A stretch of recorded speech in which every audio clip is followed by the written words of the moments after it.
Tradisi regenerasi berlanjut. Persija Jakarta promosikan 7 pemain jebolan EPA masuk skuad untuk Super League 2025-2026.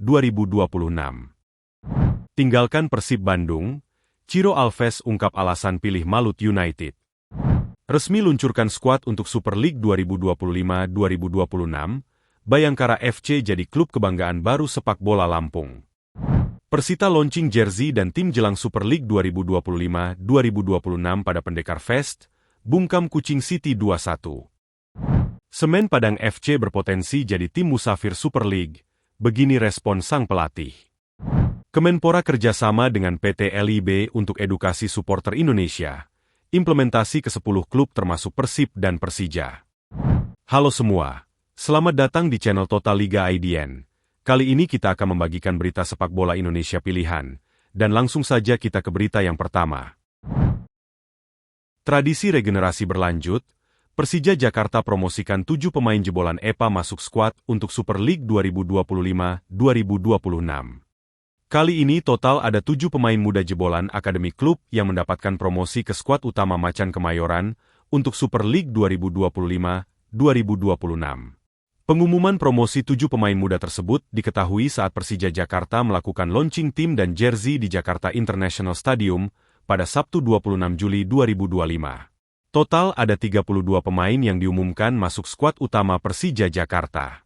Mereka dipanggil satu persatu untuk masuk ke dalam lapangan dan diperkenalkan. Dari 32 pemain tersebut, 7 diantaranya adalah pemain muda yang berpeluang mendapatkan kesempatan debut profesional di Super League 2025-2026. Pertama adalah kiper Irham Nadzova. Penjaga gawang berusia 18 tahun itu akan bersaing dengan para seniornya seperti Carlos Eduardo, Andritani Ardiasa, dan Hafiz Rizkianur. Kemudian di lini belakang, pelatih Mauricio Souza memasukkan 2 pemain muda, yakni fullback kanan Dani Ibrahim dan bek tengah Baihaki Rifai. Kehadiran keduanya menambah kedalaman skuad Macan Kemayoran di area pertahanan. Kemudian ada juga 2 pemain berposisi gelandang bertahan. Mereka adalah Raditya Raharjo dan Vigo Dennis Saputrananto. Keduanya diharapkan dapat jadi pelapis lini tengah yang mengandalkan nama-nama seperti Van Basti Sousa, Fabio Calonego, dan juga Hanif Sjahbandi. Mauricio Souza pun memberikan kesempatan kepada pemain lini depan. Meski bukan penyerang, tapi ada 2 winger lincah yang diangkut ke tim utama. Salah satunya adalah Aryansyah Abdul Manan, yang musim lalu menghabiskan karirnya dengan dipinjamkan ke PSIM Yogyakarta. Selain Aryansyah, 1 winger lain yang dipromosikan adalah Jehan Pahlevi. Musim lalu Jehan juga sempat menjalani peminjaman ke Persiku Kudus, selain bela Persija EPA U20. Dengan demikian, 7 pemain muda tersebut berpeluang menambah daftar pesepak bola muda yang lahir dari rahim pembinaan Persija.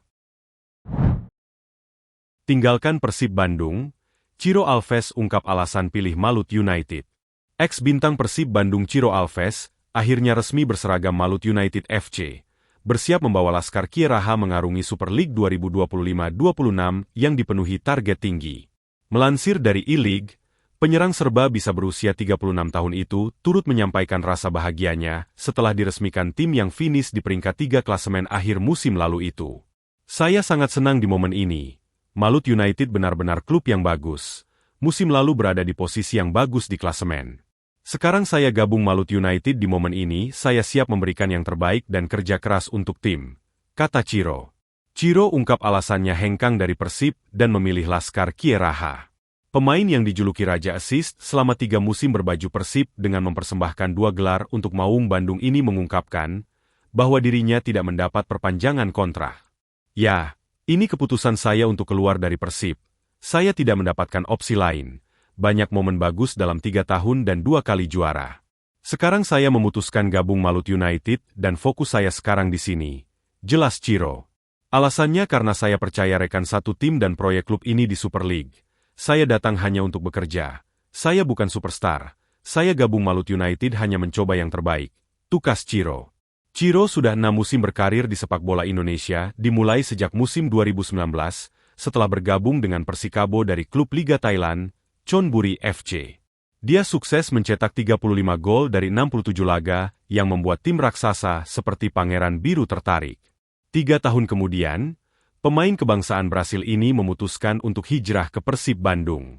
Persembahan 2 gelar back-to-back merupakan rekor menawan yang dia torehkan di sepak bola Indonesia. Berseragam Maung Bandung, Ciro tampil sebanyak 102 pertandingan dengan membukukan 34 gol, serta sumbangan 29 assist. Resmi luncurkan skuad untuk Super League 2025-2026, Bayangkara FC jadi klub kebanggaan baru sepak bola Lampung. Peluncuran tim dan jersey Bayangkara Presisi Lampung FC dilakukan di Stadion Sumpah Pemuda, Kota Bandar Lampung, pada Senin 28 Juli 2025. Perkenalan tim promosi tersebut diiringi dengan hujan deras yang mengguyur sejak awal hingga pertengahan acara. CEO Bayangkara FC, Agus Suryo Nugroho menjelaskan, The Guardians of Saburai diperkuat total 46 pemain dengan rincian 10 asing dan 36 pemain lokal. Beberapa di antaranya juga termasuk anggota Polri, seperti Kapten Tim Awan Setho. Bayangkara FC terdiri dari 14 ofisial dan 46 pemain, 10 pemain asing dan 36 pemain lokal. Di antaranya adalah berlatar belakang anggota Polri, termasuk juga dari masyarakat sipil di seluruh Indonesia terutama dari Lampung, tutur Agus dalam sambutannya. 10 pemain asing yang dimaksud adalah Moises Gaucho, Stjepan Plazonja, Christian Illich, Slavko Damjanovic, Andres Nieto, Nehar Sadiki, Leonardo da Silva, Dejan Racik, Fared Sadat, dan Shanyer Borgelin. Agus menambahkan, Bayangkara FC memilih Lampung sebagai perwakilan baru untuk daerah mereka dengan harapan tinggi, yakni bisa membawa mengharumkan nama Provinsi Lampung di Super League 2025-2026. Tentunya tim ini fokus pada pengembangan sepak bola dan akan berpartisipasi dalam Super League sebagai maklumat. Semoga membawa kebanggaan dan inspirasi bagi masyarakat Lampung dan sekitarnya, ucapnya. Sementara itu, Rahmat Mirzani Jausal sebagai Gubernur Lampung, menyambut baik kehadiran Bayangkara FC. Ia menilai The Guardians of Saburai seolah menjadi pelepas dahaga masyarakat Lampung. Karenanya orang nomor 1 di Provinsi Lampung itu, yakin masyarakatnya akan memberi dukungan penuh kepada Bayangkara Presisi Lampung FC. Bayangkara FC akan menjadi kebanggaan. Kita semua pada saat ini sudah lama bermimpi kapan Lampung punya klub sepak bola yang bisa kita banggakan, kata Rahmat di Stadion Sumpah Pemuda. Persita launching jersey dan tim jelang Super League 2025-2026 pada Pendekar Fest, Bungkam Kucing City 21. Persita Tangerang melakukan launching tim dan jersey menuju BRI Super League 2025-2026 dalam acara bertajuk Pendekar Fest di Stadion Indomil Arena, Tangerang pada Minggu 27 Juli 2025. Pendekar Fest sendiri sengaja dibuat sebagai pesta rakyat untuk semua pendukung Persita Tangerang. Pada acara ini, fans bisa begitu dekat dengan para pemain lewat acara launching jersey dan tim. Untuk jersey home, warna ungu yang menjadi ciri khas Persita, skuad berjulukan Pendekar Cisadane masih dipertahankan. Sementara untuk jersey away, warna putih jadi pilihan. Persita sendiri akan dilatih oleh Carlos Pena, juru taktik Persija musim lalu. Persita mempertahankan sebagian besar pemain musim lalu seperti Ryuji Utomo, Tamirlan Kozubaev, Javlon Gusenov sampai Eber Besa. Menurut Presiden Klub Persita, Zaki Iskandar, mereka masih akan merekrut 2-3 pemain baru sesuai kebutuhan Carlos Pena sampai bursa transfer ditutup. Sementara untuk target pada Super League 2025-2026, Ahmed Zaki Iskandar menginginkan Persita finish 3 besar. Untuk target, sekarang 3 besar akan kita kejar. Karena Persita sudah punya lisensi untuk main di Liga Asia, ujar Ahmed Zaki Iskandar.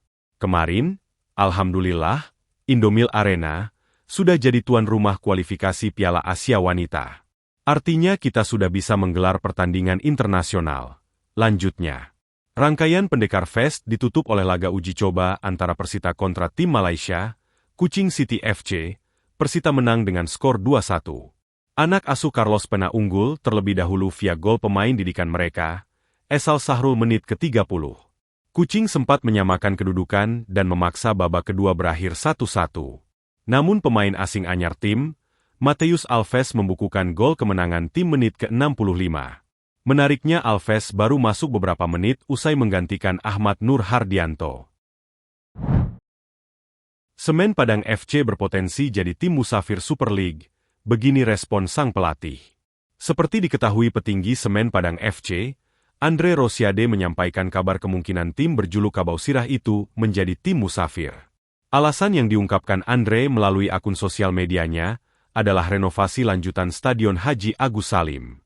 Menurut informasi, renovasi itu akan mulai digeber pada akhir Agustus atau awal September.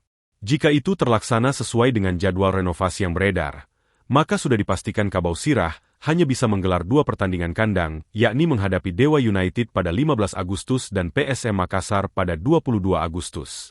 Saat ini saya belum bisa konfirmasi apapun dan kapan itu terjadi. Jadi, kami harus bekerja sesuai situasi aktual dan setelahnya. Jika dia pergi ke Padang, kami harus menyesuaikan diri dan bekerja sesuai kenyataan, kata Eduardo Almeida. Hanya saja, jika kemungkinan menjadi tim musafir semakin terbuka lebar, Eduardo Almeida berharap tidak mengurangi antusias supporter atau masyarakat Sumatera Barat untuk mendukung langsung tim yang bertanding. Hal itu sangat wajar disampaikan Eduardo Almeida mengingat dukungan penuh dari supporter akan menaikkan psikologis pemain. Pesan saya untuk para pendukung sama. Kami akan bekerja keras untuk memberikan yang terbaik di semua pertandingan. Jadi, dukungan dari supporter sangatlah berarti bagi kami, ungkapnya. Tak hanya pesan kepada supporter, pria yang pernah mengarsiteki Arema FC ini pun meminta semua pemain tidak terganggu dengan kabar menjadi tim musafir. Untuk para pemain, selalu mendapatkan pesan setiap hari setiap habis berlatih. Tetapi yang terpenting adalah berlatih dan bermain keras setiap hari. Hanya dengan kerja keras, kesuksesan dapat diraih, Eduardo Almeida mengakhiri pembicaraan. Kemenpora kerjasama dengan PT LIB untuk edukasi supporter Indonesia. Implementasi ke 10 klub termasuk Persib dan Persija. Kementerian Pemuda dan Olahraga Republik Indonesia mengambil langkah konkret dalam membina supporter melalui kerjasama strategis dengan PT Liga Indonesia Baru. Pemerintah, lewat Kemenpora, resmi meluncurkan program edukasi supporter yang menyasar klub-klub profesional di tanah air, terutama peserta Super League 2025-2026. Langkah ini adalah implementasi dari amanat Pasal 55 Undang-Undang Nomor 11 Tahun 2022 tentang keolahragaan yang mewajibkan pembinaan supporter sebagai bagian dari penyelenggaraan olahraga profesional. Kerjasama ditandai dengan penandatanganan perjanjian kerjasama antara Deputi Pengembangan Industri Olahraga Kemenpora, Raden Isnanta, dan Direktur Utama PT LIB, Ferry Paulus, di kantor Kemenpora pada Senin 28 Juli 2025. Menpora RI Dito Aryo Tejo, hingga Exco PSSI Eko Setiawan, turut hadir dalam peluncuran kolaborasi itu. Dito mengatakan bahwa supporter adalah elemen paling vital dalam keberlangsungan industri olahraga. Dia menolak anggapan bahwa kerjasama ini adalah bentuk intervensi, melainkan bagian dari upaya serius pemerintah untuk membangun industri sepak bola nasional. Dasarnya jelas. Ini bukan intervensi, tapi bagian dari strategi meningkatkan kualitas industri olahraga di Indonesia. Tanpa supporter yang baik, sepak bola tidak akan tumbuh sehat, kata Dito. Sebagai langkah awal, program edukasi ini akan dilaksanakan pada 10 klub besar Indonesia meliputi Persija Jakarta, Persib Bandung, PSM Makassar, Persebaya Surabaya, Bali United, Arema FC, PSS Sleman, Semen Padang, Borneo FC Samarinda, dan Malut United. Program ini meliputi pelatihan, simulasi, serta penyebaran materi kampanye yang menekankan nilai-nilai sportivitas, toleransi, dan keberagaman. Kemenpora juga berharap agar keberhasilan program ini bisa menjadi contoh bagi cabang olahraga lainnya dalam membina hubungan sehat antara penonton, klub, dan federasi.